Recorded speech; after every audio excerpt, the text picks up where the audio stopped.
All right, so today we're doing our assessments with Carrie, and her right infraspinatus came up as needing a little work. So I'm just going to show you from here while she's seated. We're on an angle, but you should be able to see a little bit. Carrie, can you just reach your left hand back towards your right shoulder blade so they can see? That's pretty healthy mobility. She probably still has a little bit of a stretch in here, but nothing intense. We're going to let that down, and then she's going to go ahead and do the same thing on the right side. And so her mobility is still pretty good, but you can see how she has this like forward rotation in the shoulder, and that was a little bit more of a struggle to get up there. And then she reports this is a little bit more uncomfortable. Yeah. Mm-hmm. Yeah, so we're gonna let that down. Which sometimes she calls that her problem side, and I just call it her loud side because it's talking to her. So for this video, I'm going to show you guys how to use the drill, the massage drill, on the infraspinatus for release. We also, just from palpation, I could really feel that her traps and rhomboids are tight, especially on her left side. So we may play into that, but we also may just palpate and find that they release with that infraspinatus, which happens pretty frequently. So we're going to turn that on. We're going to turn it up high. I usually go to about a 25 or so on this one, but again, tools are all different. So she's keeping her arms and everything pretty relaxed. Her spine's nice and straight, and her breath is full in and out through her belly. She's doing that beautiful abdominal breathing, and we're just moving around. Oh, you guys can't see because of my hand. So we're moving around that infraspinatus. And you can feel when you hit the areas and the trigger points, the referral points, because you'll get a little bit of contraction, that automatic contractions happening, right? So that is everything reacting and releasing on its own. So we're kind of activating it and creating a little bit of neural distraction for it to go and then it sort of releases itself. So that's what we do. And again, you can feel it.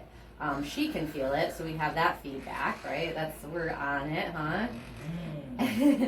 And then you can feel it around like the movement around the scapula. And a lot of the time you can feel it in the top of the shoulder or the front of the shoulder. So you want to have your other hand somewhere around the scapula, or if you're doing a different area, somewhere where you can feel. If you can't see, and usually we're using both senses, seeing and feeling, to know if we're getting any kind of action there. A lot of the time the shoulder will kind of pull back in, and that happens pretty frequently when you're hitting the right spot, and that there's a release that needs to happen there. So I do kind of walk it around, because sometimes it can even go into teres a little bit with this. Like she's letting us know that is, she's feeling it in that back armpit kind of area a little bit. Yeah, good. So yeah, you want to stay hang out here, usually for like up to 2 to 3 minutes, maybe. If you go a lot longer than that, you probably should be doing another form of release. You shouldn't need to hang out in the exact same spots for more than 30 seconds to 2 minutes. Should usually give you a solid release with a vibration tool. So whether you're watching a clock or a stopwatch, or you're just kind of counting and feeling it out, you'll know. You'll gotta pay attention. And it gets uncomfortable for people if you go way too long also. Usually it feels really good. It does feel good. Yeah. This one I can feel is a root, because her scapula is wanting to like pull down, so it's even kind of activating like latissimus dorsi and stuff too. It's all sort of really realigning itself by releasing this, because it's helping that forward shoulder rotation that was happening. It's drawing it back where it needs to be. Okay. So we'll just see. So I can feel just on palpation, this left side has already begun to release. And then we're gonna go ahead and check it out. She is tight in her upper trap on this side, but we already tested. There's not any dysfunction there. That's just a little bit tight. So let's see how it goes bringing this hand back towards that other. Yeah, good. So it looks better. How's it feel? Better. Yeah, still a little bit tight in here? Yes. Yeah.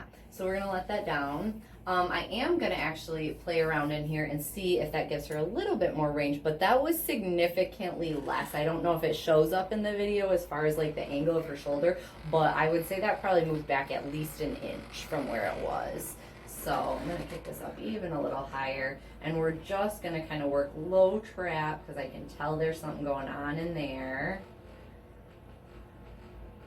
And that feels okay? It does feel wonderful. Yeah. Yeah, people like vibration tools. They do feel good. And the nice thing is it's really nice on your body. It keeps your body from having to just like dig your thumbs and knuckles and everything in here.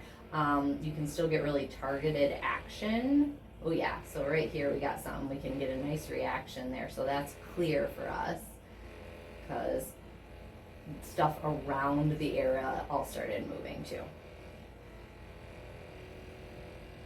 Good, and she's keeping her breathing nice and full. Sometimes you gotta remind people. Carrie's pretty good at it now.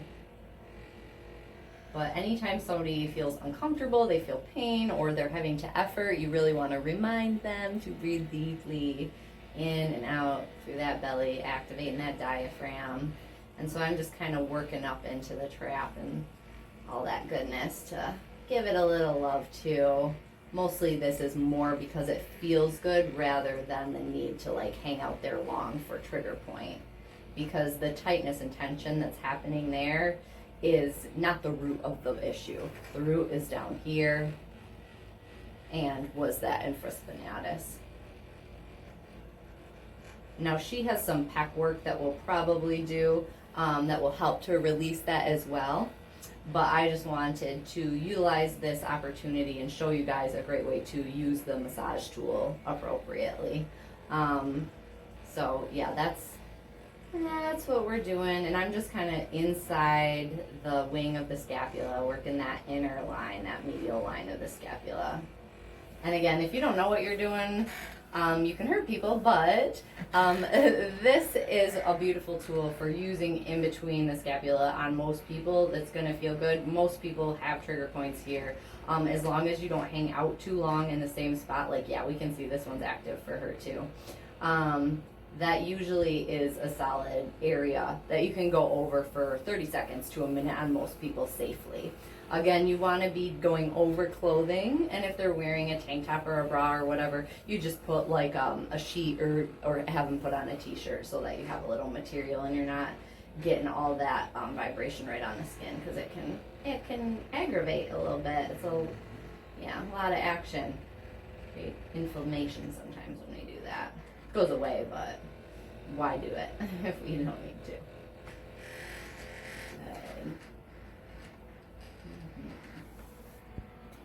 All right, we're going to do one more test and just see if we have any more range from that. So go ahead and bring that hand back here again. Yeah, you can do both if you want. Yeah, we'll see how that is. Beautiful. Goes right up. Yep. Yeah, so still a little bit of limitation we can see, but again, you can let that down. How did it feel? Good. Yeah, so feels better for sure. Still a little bit of tension and a little limitation, but again, this is a pattern for her, and it's more due to pec and forward rotation, and we also have not released her hips today, so that's part of what's going on. All right, well, glad you guys got to see that, and we'll see you in another one.